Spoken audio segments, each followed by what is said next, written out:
Well, we knew War of the Rohirrim was going to be a disaster well before it came out, and now it's absolutely confirmed. It's just purged from theaters, and now they're already putting it on digital form, trying to just squeeze the last of what they can out of it. Just 2 weekends after it was in theaters, I went and I did a review. I'm one of the 2 people who saw this movie, I guess.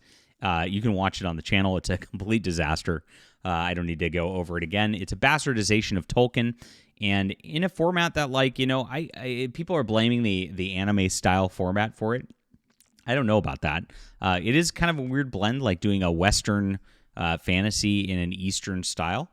But I feel like if it was done right and the lore was done right, Tolkien fans would have come in because this is just how it is. And of course, if it was a fun, epic movie, anime fans would have come in. So I think you had 2 different demographics that could have gelled well together if this was executed well. It just wasn't. And now, of course, we have the news that it's absolutely gone, absolutely destroyed, and couldn't happen to a nicer movie.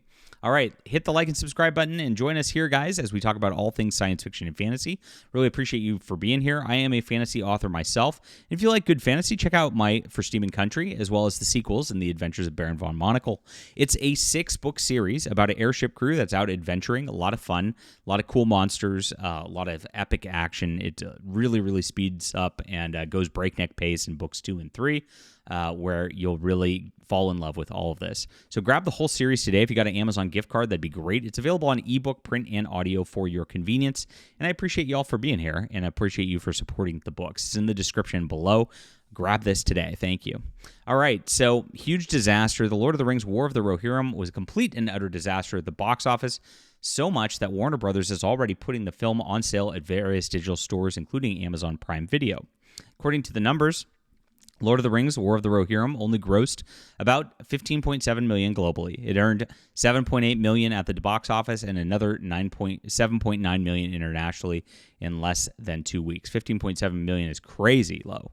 And I know it costs a lot more than that to make. It had an opening weekend of $4.5 million domestically, and its second weekend declined to $1.2 million. So you see a 73% of course, drop. Huge drop. And that means that the word of mouth was very, very poor for this movie. I was in the theater, I think the second day it was open, maybe third day. And it was just me and one other dude in the theater. I mean, it was completely dead, even at that point. And so even though this was put in a lot of theaters across the nation, nobody wanted to go watch this. Christmas Eve, it posted its worst daily total with 185,000 in grosses, and that's why it's being swept out of theaters so quickly at this point. Couldn't happen to a nicer movie. Now, they had a too many cooks in the kitchen kind of situation with this movie. They'd been premiering it at film festivals over the past couple of years, changing a lot of things. The runtime was too long, and of course it was even longer. They cut out a bunch of weird stuff where they had these feminist shield maidens in it, which didn't really serve the plot or anything like that. But mainly, they just took an interesting part of Tolkien lore, which is Helm Hammerhand, and just ignored it, and then made it about some daughter who was mentioned that she was going to be married that didn't even have a name. And then the Philippa, whatever her name is, said that this is a good thing. It's the most interesting part of it. It's she was supposed to be married and they didn't let her marry, and that was it. It's why didn't you focus on the real interesting parts of the stories? So this for the prediction. Was that it was going to make 21 to 30 million by the end of its run, and it had a $30 million budget, and it's not even going to do close to that. It looks like that. So huge losses on this. 2.5x multiplier of the budget to actual costs usually is how these things work. So it's 40 to 50 million that it needs to make back, and at 14 million, obviously not. They say it's not the biggest flop in the world, but it is a bigger flop than they predicted originally, and that's because of the word of mouth showing this is really, really bad. Now, of course, on the flip side, Sonic 3 is doing amazing and doing wonderful, and it just goes to show that if you kind of respect fans, respect the lore, this is a lesson to all of you in Hollywood. If you watch this, you respect fans, you respect the lore, you do well. You don't respect fans, you don't respect the lore, you don't do well. Very, very simple. And Mufasa is similar. Mufasa had a flopping opening as well. Nobody needed a Lion King prequel sort of thing where they pretend it's live action with 3D animation. It's just something that obviously didn't make any sense. And of course, people weren't interested in it as a result. This is kind of the same thing and same story as War of the Rohirrim. Now, Disney, of course, did a little bit better financially on this, but still ending up losing money on their investment. And this is just something that's like, it's pretty obvious that these are not going to work. Despite the box office, the cope out of Hollywood, according to Variety, is that the film was fast-tracked to ensure New Line Cinema didn't lose film adaptation rights for Tolkien's novels, while Jackson and the teams behind Lord of the Rings and Hobbit's trilogies were working on new live-action films for 2026 and beyond. Uh-oh, that scares me. They're doing those. So I guess they're trying to hold the rights by trying to release stuff really quickly. The film and producer Philippa Boyens and her team at Warner Brothers have no one to blame but themselves. They injected feminist agenda, putting it up front in the marketing. Boyens told Entertainment Weekly, in the appendices where the story is drawn from, and this is what I was talking about a little bit earlier, we get these quite interestingly drawn male characters, and then this young female character who's never named and was really interesting to me. And this is where you can full stop, because you know that like when not even named, she's literally just in a line mentioned, and is not mentioned again in this whole story, which is about Helm Hammerhand, not her. And she just took that because she wanted a self-insert adaptation.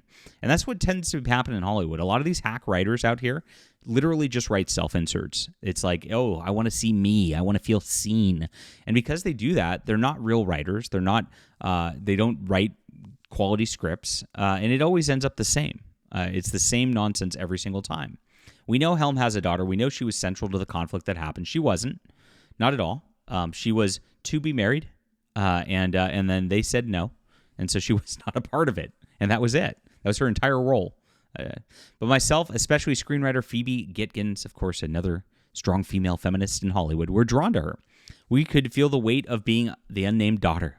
See, it's about themselves, which piqued our interest. Who was she? How did she live? And so they feel like their unnamed daughter. Basically, even in Hollywood, they, as writers and producers, they often take back seats to the real characters, the actors and directors and things like that, and they don't get the attention they want. And that's all this is about. And that's why this film failed, because that's just not an interesting story by itself. It just doesn't work. That feminism is terrible. What's interesting is she went out there right before the film came out saying, it's not woke, like trying to urge fans to come in. But guys, it was really woke. It was terrible. It's actually implied that these characters are lesbians in the film that are shown on the picture right here.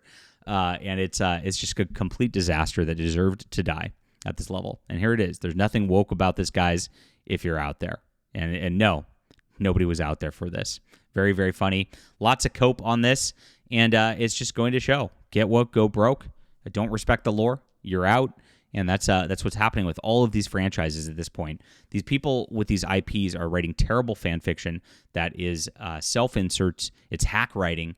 And Hollywood just needs to abandon that kind of concept if they want to actually do something good and creative again. All right, leave a comment down below with what you think about this. Hit the like and subscribe button. Make sure to check out some good fantasy for Steam and Country and its sequels on Amazon. Grab it. It's in the description below. We'll be back soon.